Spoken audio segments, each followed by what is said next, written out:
नमो भगवते वासुदेवाय। ओम नमो भगवते वासुदेवाय। ओम नमो भगवते वासुदेवाय। नारायणं नमस्कृत्य नरं चैव नरोत्तमं नरं चैव नरोत्तमं ततो जयमुदीरये। ततो जयमुदीरये। प्रायेषु अभद्रेषु नष्टप्रायेषु भद्रेषु नित्यं भागवत सेवया। नित्यं भागवतं सेवया। भगवती उत्तम श्लोके भगवती उत्तम श्लोके भक्तिर्भवति नैष्ठिकी। भक्तिर्भगवती नैष्ठिके। श्रीमद् भागवतम प्रथम स्कंद चतुर्थ अध्याय श्लोक संख्या 14। सूत उवाच सूत उवाच दापरे समनुप्राप्ते द्वापरे समनुप्राप्ते तृतीये युगपर्यये तृतीये युगपर्यये जातः पराशराज्योगी जातः पराशरायोगी वासव्यां कलया हरे। वासव्याम व्याकलयाय हरे। सूत उवाच सूत उवाच दापरे समनुप्राप्ते द्वापरे समनुप्राप्ते तृतीये युगपर्यये तृतीये युगपर्यये जातः पराशराज्योगी जातः पराशरायोगी वासव्यां कलया हरे। वासव्याम कलया हरे हरे। हरे कृष्ण। सूत उवाच उवाच द्वापरे समनुप्राप्ते दापरे समनुप्राप्ते तृतीये युग प्राय प्रायये तृतीये युगपर्यये जातः पराशर्य योगी जातः पराशराज्योगी वासव्याम कलया हरे। वासव्याम कलया हरे। हरे कृष्ण। हरे कृष्ण प्रभु जी। सूत उवाच द्वापरे सूत उवाच बोलिए बोलिए प्रभु जी। द्वापरे समनुप्राप्ते द्वापरे समनुप्राप्यते तृतीय युग पर्यये तृतीये युग पर्यये जातः पराशराद्योगी जातः जातः पराशरायोगी वासव्यां कलया हरे। वासव्यां वासव्याम कलया हरे। हरे कृष्ण प्रभु जी। हरे कृष्ण। शब्दार्थ अनुवाद और तात्पर्य। हिज डिवाइन ग्रेस ऐसे भक्तिवेदांत स्वामी श्रील प्रभुपाद के द्वारा अनुवाद। सुत गोस्वामी ने कहा, जिस समय द्वापर युग का त्रेता युग से अति व्यापन हो रहा था, तो वसु की पुत्री सत्यवती के गर्भ से पराशर द्वारा महान ऋषि व्यासदेव ने जन्म लिया।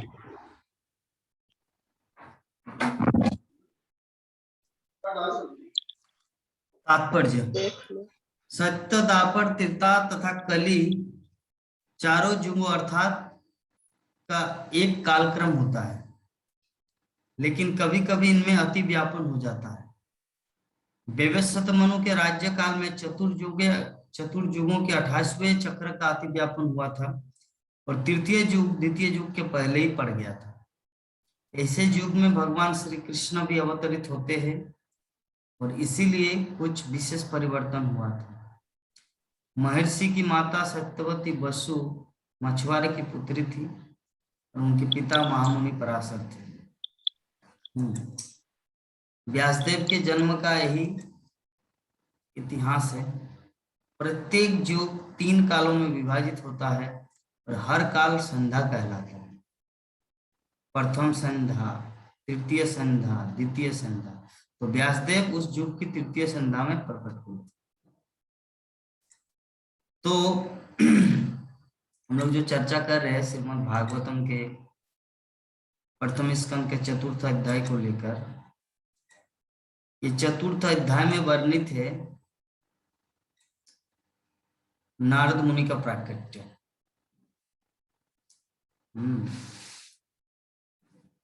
तो शुद्ध इतना देर तक शौनकादि ऋषिगण प्रश्न पूछ रहे थे सुत गोस्वामी को कि व्यासदेव इमाम ये जो भागवतम की रचना की, उसको प्रेरणा कहाँ से मिला, और किस समय इसको लिखा गया, उसके बाद कौन सा कारण है जिसके कारण भागवत को लिखना पड़ा। इस तरह विभिन्न प्रकार का प्रश्न किया गया है आपका शौनकादि ऋषिगण के द्वारा सुत गोस्वामी को। तो यहाँ पर आज का जो श्लोक है हमारा, सुत गोस्वामी बता रहे हैं कि अति व्यापन, युग का अति व्यापन। युग का अति व्यापन का अर्थ क्या है? जैसे उदाहरण स्वरूप रविवार, सोमवार, मंगलवार, बुधवार, गुरुवार, शुक्रवार, शनिवार। रविवार, सोमवार, मंगलवार, बुधवार, गुरुवार, शुक्रवार, शनिवार, ये है क्रमागत। उसी प्रकार सत्ययुग, द्वापर युग, त्रेता युग, कलियुग। सत्ययुग, द्वापर युग, त्रेता युग, कलियुग। सत्ययुग, द्वापर युग, त्रेता युग, कलियुग, ये एक चक्र, ये रियलिटी है। लेकिन ये जो 28 बार है, ये जो युग चक्र चलता है, मान लीजिए 27 बार तक युग। 27 युग चक्र का अर्थ क्या है? सत्य, त्रेता, द्वापर, कली, सत्य, त्रेता, द्वापर, कली, ये जो है ना, तो इसे 27 बार हो चुका है। उनमें से जो 28वां बार जो है 28 टाइम, उसमें क्या हुआ? सत्य, द्वापर, त्रेता, कली। इस समय सत्य, त्रेता, द्वापर, कली नहीं, सत्य, द्वापर, त्रेता, कली हुआ ये 28 में। तो ऐसे ये जो 28 में, ये 28वें ऐसे मनंतर में भगवान कृष्ण पूर्ण पुरुषोत्तम भगवान प्रकट हुए। बाकी युगों में, जो बाकी जो द्वापर युग है, उसमें भगवान विष्णु का अवतार आते हैं, विष्णु का अवतार आते हैं कृष्ण रूप में, चैतन्य महाप्रभु के रूप में कलि युग में। लेकिन ये जो हमारा जो जिस युग में हम लोग अवस्थित है, ये 28 चक्र का है, 28वां चक्र। तो ऐसे चक्र में, इस 28वें चक्र में कौन जन्म ग्रहण किए थे, अवतरण लिए थे? व्यासदेव। किसके पुत्र के रूप में? पराशर के पुत्र के रूप में। सत्यवती और पराशर के पुत्र के रूप में।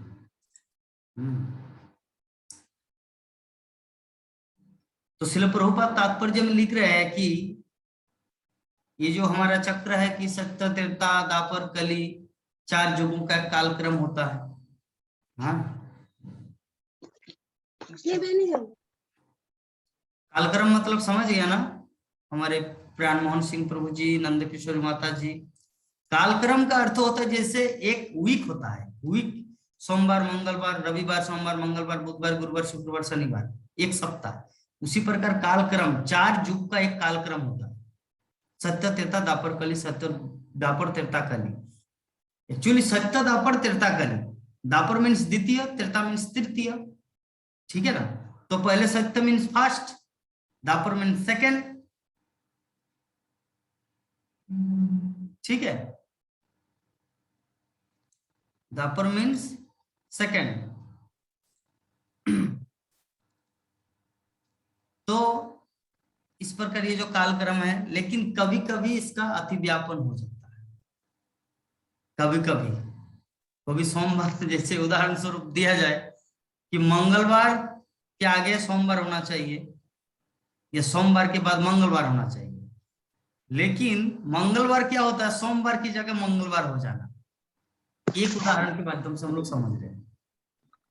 रविवार के बाद क्या होता है, सोमवार, और सोमवार के बाद मंगलवार होता है, लेकिन रविवार के बाद डायरेक्ट मंगलवार हो जाए तो सोमवार अतिव्यापन कहा जाता है। तो उसी प्रकार सत्य, द्वापर, त्रेता, कली, ये है नेचुरल, ये है नेचुरल। सत्य, द्वापर, त्रेता, कली, ये काल चक्र चलता है। किंतु जिस समय भगवान स्वयं कृष्ण, साक्षात ब्रजेंद्र नंदन कृष्ण इस जगत में आता है, इस जगत में प्रकट होता है, उस समय कौन आते हैं, भगवान श्री कृष्ण, सत्य, त्रेता, द्वापर, कली, वो जो जिसमें अतिव्यापन होता है, जिसमें अतिव्यापन होता है, उस युग में भगवान प्रकट होते हैं।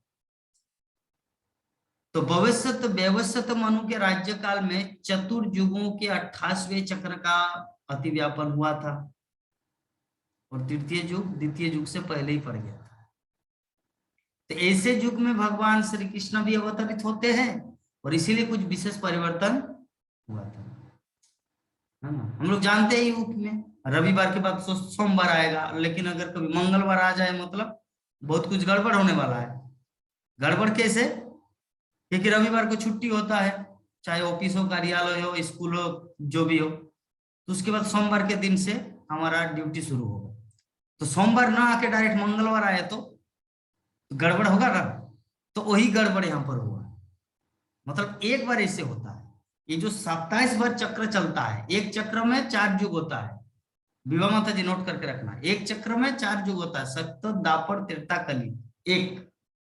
तो ऐसे करके ऐसे चक्र 27 बार चलता है, और जब 28 बार आता है 28, उस समय क्या होता है, चक्र सत्य, त्रेता, द्वापर, कली। और उससे पहले सत्य, द्वापर, त्रेता, कली, सत्य, द्वापर, त्रेता, कली, सत्य, द्वापर, त्रेता, कली, इस तरह करके 27 बार, ये नेचुरल।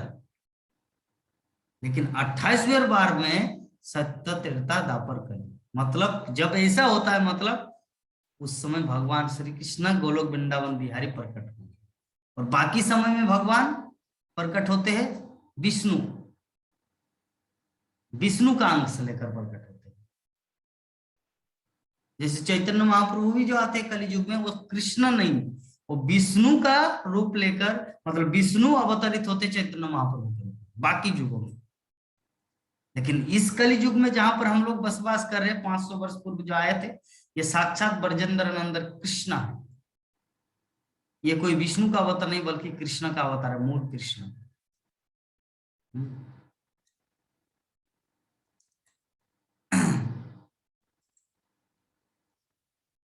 तो ऐसे युग में, तो यहाँ पर जो शब्द आया है, सुध गोस्वामी जो बता रहे हैं कि महर्षि मतलब व्यासदेव, महर्षि माता का क्या नाम है, सत्यवती, और किसकी पुत्री थी, मछुआरे, और पिता का नाम है पराशर। तो व्यासदेव के जन्म का यही रहस्य है, यही इतिहास है। श्रील प्रभुपाद तात्पर्य में व्याख्या करते हैं। तो प्रत्येक युग 3 कालों में विभक्त है, हम सबको पता है। 3 काल मतलब जैसे हमारे दिन में भी 3 चीज होता है, प्रातःकाल, दोपहर और संध्या, है ना, 3 ही होता है ना। जब दवाई देते हैं डॉक्टर, सुबह गोली खा लेना, दोपहर को लंच करने के बाद और रात को डिनर के बाद, 3 काल। तो चलो प्रभुपाद वही चीज बोल रही है, हर काल संध्या 3 भागों में विभाजित है। तो व्यासदेव कौन से काल में प्रकट हुआ था? वो तृतीय संध्या में प्रकट हुआ था।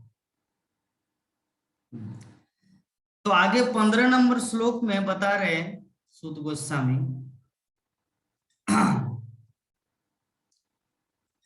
आगे बता रहे हैं कि स कदाचित सरस्वत्ता उपस्पृश्य जलम सूचि विविक्त एक आसीन उदिते रवि मंडले। अर्थात पढ़िए तो माता,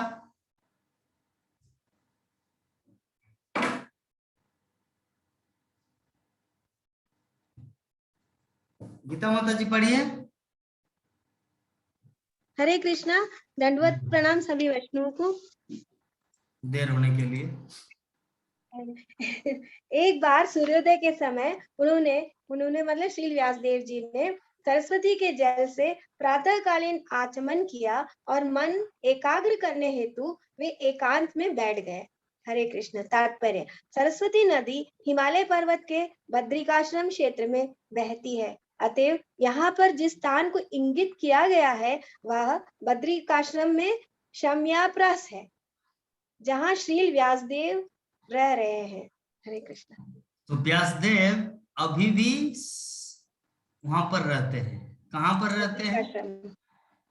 बद्रिकाश्रम। बद्रिकाश्रम। श्याम- बद्रिकाश्रम, श्यामा- बद्रिकाश्रम को बद्रीनाथ धाम भी कहा जाता है। बद्रीनाथ धाम, बद्रिकाश्रम। तो बद्रिकाश्रम में एक कुटिया, जैसे मान लीजिए अगर कोई मुझे पूछे प्रभु जगन्नाथ प्रभु रहते मायापुर धाम में, तो मायापुर धाम में तो कहाँ रहते हैं? मायापुर धाम में इस्कॉन में रहते हैं। इस्कॉन में रहते कहाँ पे रहता है? वहाँ इस्कॉन में रहते गंगानगर में। तो गंगानगर में रहते थे, कौन से अपार्टमेंट में रहते हैं? गिरिराज अपार्टमेंट में। तो उसी प्रकार बद्रीनाथ धाम, मायापुर धाम।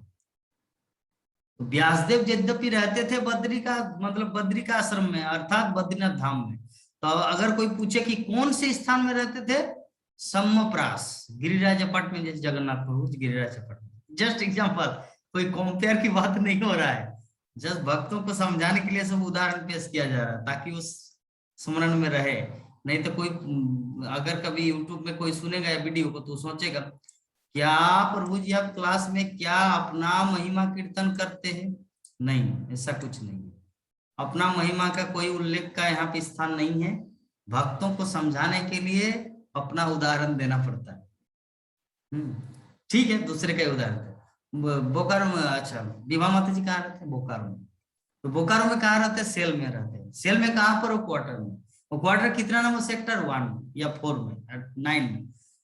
तो बोकारो इज नॉट सफिशिएंट, उसका भी पार्टिकुलर जगह है। उसी प्रकार बद्रीनाथ धाम ही सब कुछ नहीं है।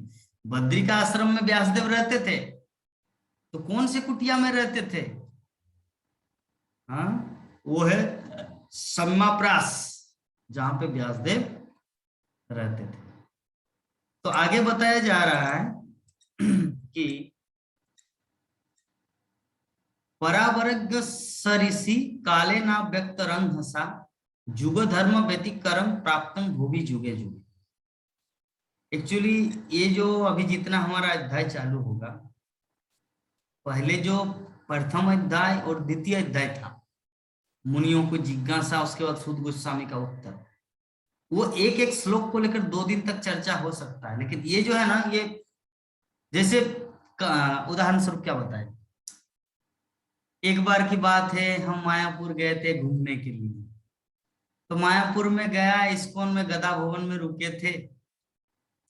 हाँ, गदा भवन में रुकने के बाद हम लोग जोगपीठ में गए, एक दिन नगर संकीर्तन करके, फिर राजापुर जगन्नाथ गए। तो ये क्या हुआ? स्टोरी, मतलब कहानी की तरह। लेकिन अगर हम पूछेंगे, अच्छा चलिए विभा माता जी को पूछेंगे, माता जी आपका पढ़ाई के बारे में। प्रभु जी ऐसे में मैट्रिक में ये किया, परीक्षा दिया, फिर वहां पे ट्यूशन दिया। ट्यूशन में मैथमेटिक्स टीचर का नाम ये था, तो उन्होंने मुझे पहले दिन ये सिखाया a+2 b² लाइक दैट।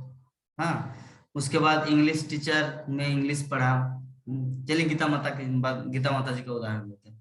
फिर BSN ऑफिस में मुझे सेवा मिला, फिर वहां का उच्च लेखाधिकारी हुआ।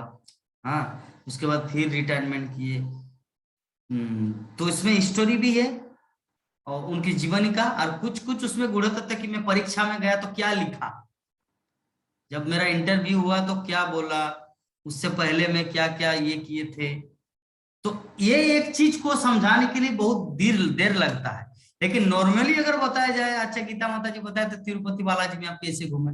हाँ प्रभु जी, वहां पे 30 रुपया करके मिलता है, तिरुपति का लड्डू, वहां पे हम लोग घर भाड़ा लेके थे, 3 टाइम प्रसाद पाए। तो ये सरल भाषा में तुरंत 10 मिनट में फिनिश होगा। लेकिन अगर तत्व को समझाना है, तिरुपति बालाजी क्या है बताइए, तो तब अगर आप तत्व जब विचार कर, तिरुपति बालाजी हो ना, भगवान श्री कृष्ण पिछले कलि युग में, जैसे इस कलि युग में भगवान श्री चैतन्य महाप्रभु प्रकट हुए, तो पिछले कलि युग में भगवान तिरुपति बालाजी के रूप में प्रकट हुए थे। और तिरुपति बालाजी को श्रीनिवास कहा जाता है। श्रीनिवास नाम कैसे हुआ, तो ये है तत्व। तो इस चीज को समझने के लिए देर लगता है, इसका डिस्क्रिप्शन बहुत बड़ा होता है। लेकिन नॉर्मली अगर स्टोरी के रूप में समझाए, हाँ तिरुपति में गए, 500 रुपया घर भाड़ा लिया था एक दिन का, फिर 3 टाइम प्रसाद पाए, फिर थोड़ा पहाड़ पर्वत की घूमने के लिए, वहां पे सामने इस्कॉन टेम्पल भी था, वहां भी भ्रमण किए, फिर एक गलगप्पा फुचका भी खाए, फिर एक गाड़ी बाइक एक्सीडेंट हो गया, हम लोग वहां पे देखते ही रह गए, फिर उसको हॉस्पिटल ले गया। तो ये क्या है, ये इजी है। तो ये आप स्टोरी में अगर फिलोसॉफी ज्यादा घुसाएंगे तो मन नहीं करेगा। बात को समझना है, मेरी बात को ध्यान से समझना है। स्टोरी जो है ना, जैसे अभी क्या चल रहा है, अभी सुध गोस्वामी व्यासदेव का पूरा जीवन रेखा बता रहे हैं, किस तरह उनका वहां पर ये हुआ, फिर कैसे नारद मुनि आएंगे, फिर कैसे नारद मुनि उसको डांटेंगे, फिर भागवतम लिखने के लिए बोलेंगे। तो ये जो है ना, ये अभी पूरी तरह से स्टोरी चल रहा है। तो स्टोरी में क्या है ना, अगर ज्यादा फिलोसॉफी घुसाएंगे तो उत्सुकता होने है, कब आएगा कल, तब सुनेंगे कि व्यासदेव ने कल क्या किया। लेकिन अभी जो स्टोरी है, स्टोरी को पूर्ण अच्छी तरह से आनंद लेना है। जब फिलोसॉफी आएगा तब एक श्लोक का 2 दिन भी हो सकता है। बात को समझ गए सभी भक्तगण? ठीक है, थैंक्स। तो यहाँ पर बताए, परावरज्ञ सरिषि कालेना व्यक्तरंघसा जुग धर्म व्यतिकरम प्राप्तम जुगे जुगे, अर्थात कि महर्षि व्यासदेव ने युग के कर्तव्यों में विरोधाभास देखा। कालक्रम में पृथ्वी पर अदृश्य शक्तियों के कारण विभिन्न युगों में ऐसा होता रहता है। तो तात्पर्य में श्रील प्रभुपाद बता रहे कि व्यासदेव जैसे ऋषि मुक्त आत्मा होते हैं, अतः वे भूत तथा भविष्य को स्पष्ट देख सकते हैं।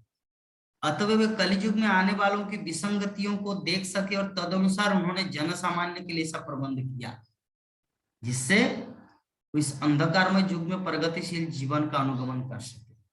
इस कलियुग के सामान्य लोग नाशवान पदार्थ के प्रति अधिक रुचि दिखाते हैं।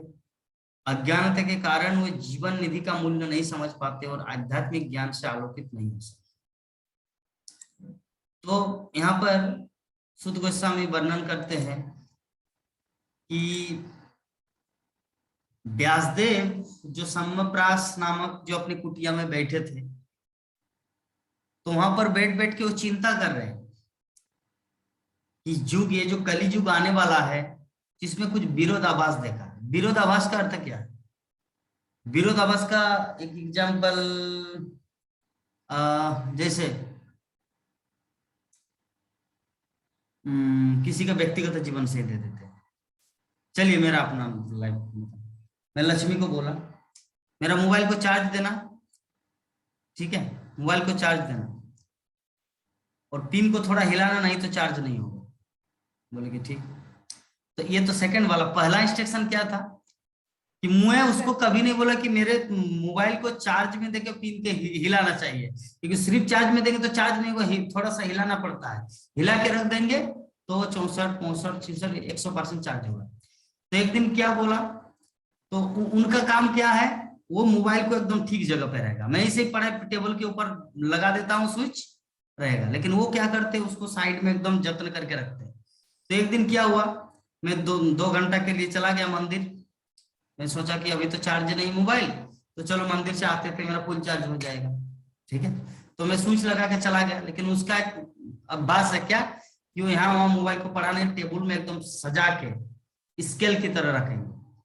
तो स्केल की तरह रखे, हम आया 9 बजे तो देखा कि 1% भी चार्ज नहीं हुआ। क्यों? क्योंकि स्विच को हिलाया है। तो मैं उस दिन उनको बोला कि आज से मेरा मोबाइल को तुम छूना नहीं, है ना, आज से एकदम मोबाइल को छूना नहीं, ठीक है। चलो उस दिन का घटना हो चुका है। अभी एक दिन दूसरे दिन की बात है, मोबाइल को चार्ज में दिया, फिर मैं मंदिर चला गया।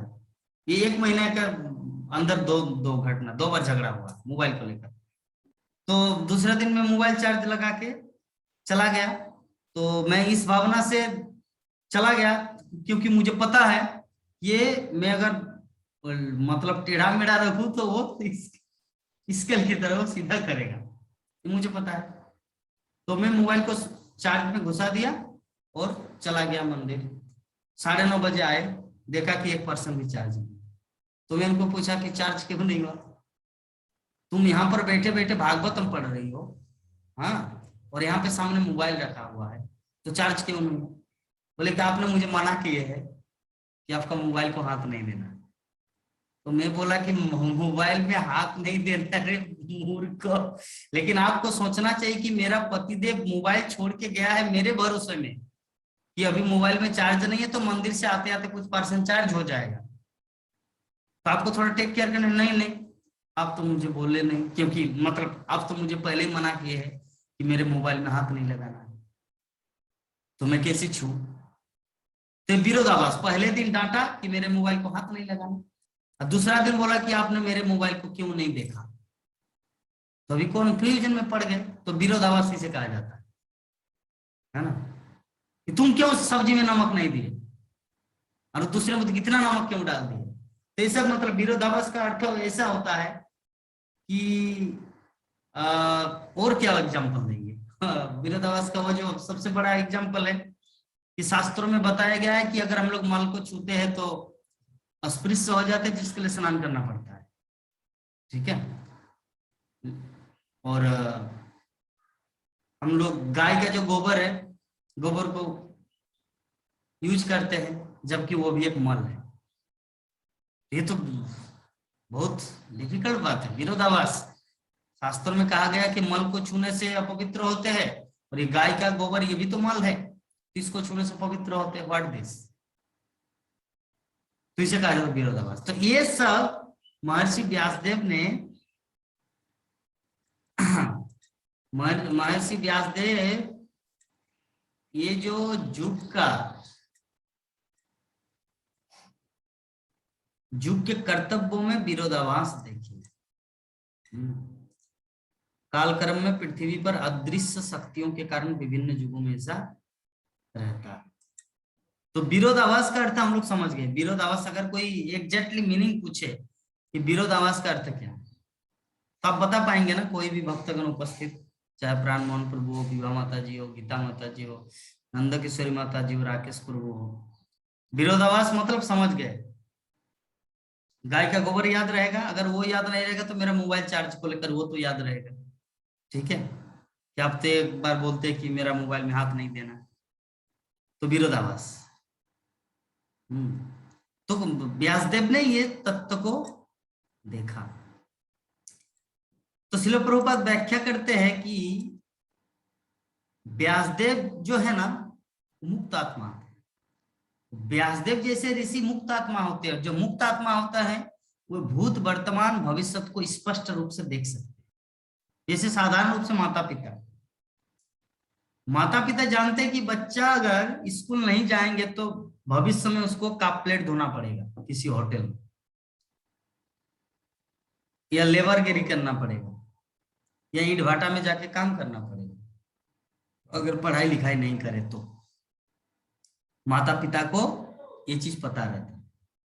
तो इसीलिए माता पिता क्या करते हैं, बचपन में उनको अपने बेटे को, अगर स्कूल नहीं जाना चाहता फिर भी जबरदस्ती उनको भेजते। क्यों? कारण क्या? ताकि अभी थोड़ा कष्ट मिलेगा लेकिन भविष्य उसका ज्योतिर्मय अर्थात आलोकपात आनंदित हो सके अपने जीवन में। लेकिन अभी अगर जो भी अपना नॉनसेंस खेलना कूदना ऐसे में अगर बिता दे तो वो जीवन में कुछ नहीं कर सकता, उसका जीवन अंधकारमय होगा। तो व्यासदेव पिता समान है, पिता समान का पिता ही है, जगत पिता भगवान कृष्ण का सक्तावेश अवतार। तो व्यासदेव हम सब जीवों का, जो छोटे बच्चे की तरह हम लोग जो नॉनसेंस काम करते हैं, जो मनुष्य जीवन में जो करना चाहिए वो नहीं करके जो करते हैं, तो व्यासदेव इस चीज को जानते हैं कि अगर व्यक्ति ये ऐसा ही करते रहते अगले जीवन में कुत्ता बनेगा, ये बंदर बनेगा, ये मगरमच्छ बनेगा, ये सांप बनेगा। व्यासदेव को सब कुछ पता है। तो यही चीज व्यासदेव वहां पे चिंता कर रहे थे, तो वे भूत तथा भविष्य को स्पष्ट रूप से देख रहे थे। जैसे हम लोग साधारण रूप से देखते हैं ना, अगर आपका लड़का अगर पढ़ाई लिखाई ना करे तो क्या वो कलेक्टर बनेगा या इंजीनियर बनेगा या डॉक्टर बनेगा? नहीं। एक अखबार पढ़ने का भी अगर हिम्मत ना हो, मोबाइल चलाने का भी नंबर प्रेस करने का भी अगर उसका योग्यता ना हो, तो क्या करेंगे जीवन में? दूसरों का कप प्लेट धोएंगे, है ना, लेबरगिरी करेंगे। तो ये हम लोग देखते हैं, तो ये साधारण दृष्टि। लेकिन व्यासदेव जो है वो तो महात्मा भगवान के सक्तावेश अवतार, वो भूत भविष्य को देख पाते हैं, वर्तमान में क्या चल रहा है, भविष्य में क्या होने वाला है और भूतकाल में क्या घटित हो चुका है। तो ये सब चीज देख पाते हैं। तो अतः उन्होंने क्या किया? कलियुग में आने वाले विसंगतियों को देख सके तथा तदनुसार उन्होंने जनसामान्य के लिए ऐसा प्रबंध किया। क्या प्रबंध किया? जिससे इस अंधकार युग में प्रगतिशील जीवन का अनुगमन कर सके। ये युग क्या है? कलियुग पूर्ण रूप से अंधकार का युग है। अंधकार दो तरह का होता है, एक है प्रकाश की अनुपस्थिति और दूसरा होता है ज्ञान की अनुपस्थिति। दोनों को अंधकार कहा जाता है। प्रकाश की अनुपस्थिति को भी अंधकार कहा जाता है और ज्ञान की अनुपस्थिति को भी अंधकार कहा जाता है। तो ये कलियुग के जितने सारे लोग हैं सभी क्या है? शूद्र संभवा। कलो शूद्र संभवा। शूद्र मतलब अज्ञानी, शूद्र मतलब लेबर क्लास। ब्राह्मण वैश्य, ब्राह्मण क्षत्रिय वैश्य शूद्र। ब्राह्मण होता है हाई क्लास, क्षत्रिय होता है पुलिस विभाग, वैश्य होता है बिजनेसमैन और शूद्र होता है लेबर। तो कलो शूद्र संभव है। इस संसार में, इस कलियुग में हर कोई शूद्र है। जो भी व्यक्ति जन्म लिया है वो शूद्र है। तो इसीलिए व्यासदेव ने सोचा कि इस युग में तो हर कोई शूद्र है, हर कोई पतित है, हर कोई अज्ञानी है। हाँ, इस अज्ञानी जीव को कैसे एक ऐसे पथ का अनुगमन करे जिससे वो अपने जीवन में सफल हो सके। तो व्यासदेव ने क्या किया वो आगे हम लोग जानेंगे। तो कलियुग के सामान्य लोग, मतलब हम सब, नाशवान पदार्थ के प्रति अधिक रुचि दिखाते हैं। हम सबको पता है, हमारे पास मोबाइल है, हम लोग ज्यादातर क्या देखते हैं?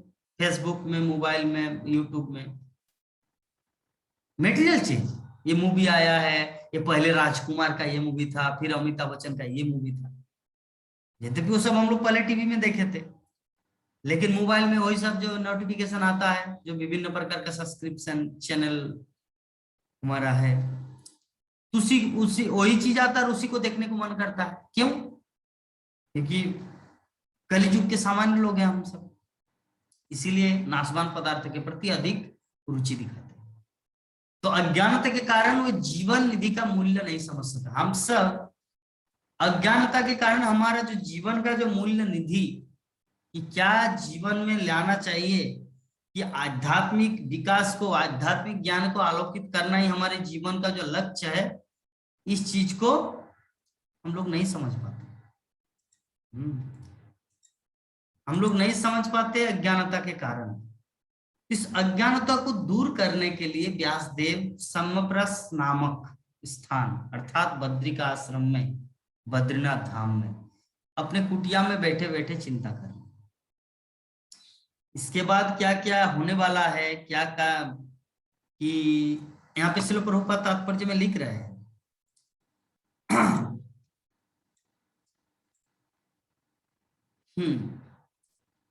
कि अज्ञानता के कारण वे जीवन निधि का मूल्य नहीं समझ पाते और आध्यात्मिक ज्ञान से आलोकित नहीं हो सकते।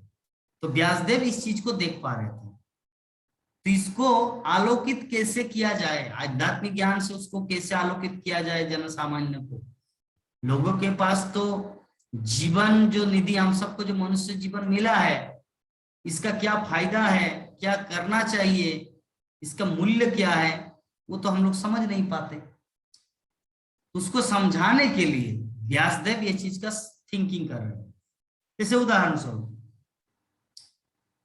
हम जब कोरोना वायरस हुआ तो घर में बैठे बैठे हम सोच रहे थे कि ऐसे में जब हम संकीर्तन डिपार्टमेंट में थे तो प्रचार प्रसार विभिन्न ऑफिस, विभिन्न कार्यालय, विभिन्न यूनिवर्सिटी लोगों के पास जा जाके आध्यात्मिक ज्ञान का प्रचार प्रसार करते थे, भगवत गीता भागवतम का ज्ञान देते थे।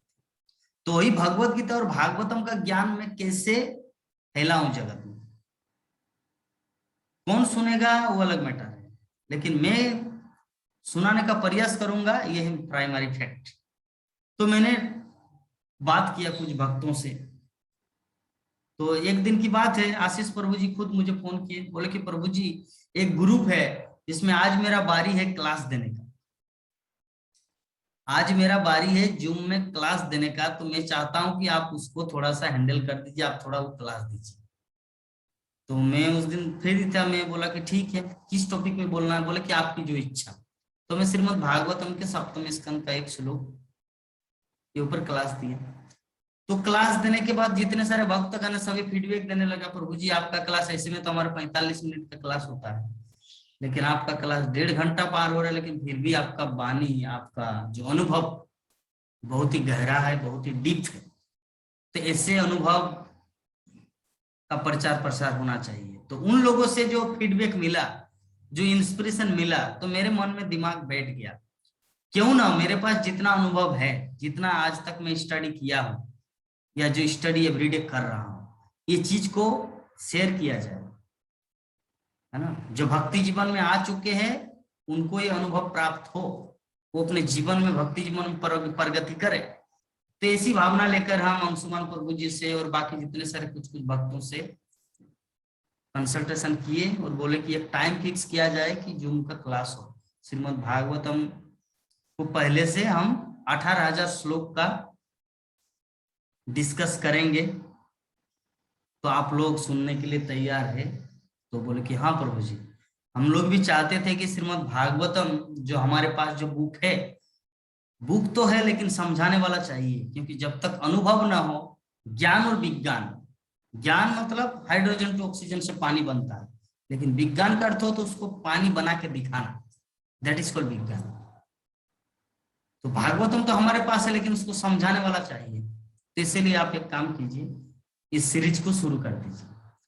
तब श्रीमद् भागवतम का प्रथम स्कंद प्रथम अध्याय श्लोक संख्या 1 से शुरू किया, और कुछ ही दिन के अंदर हमारे विश्वनाथ प्रभु जी को फोन किए, विश्वनाथ मंडल प्रभु को बोले कि प्रभु जी ऐसा ऐसा बात है, हमारे श्रीमद् भागवतम का सीरीज हो चुका है, एवरीडे क्लास होता है, तो आप ज्वाइन कीजिए।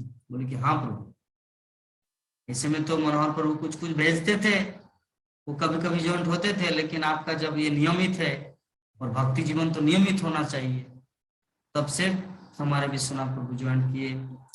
फिर बाकी उपस्थित एक एक करके आप सभी भक्तगण कनेक्टेड है। तो चलिए, हरे कृष्णा हरे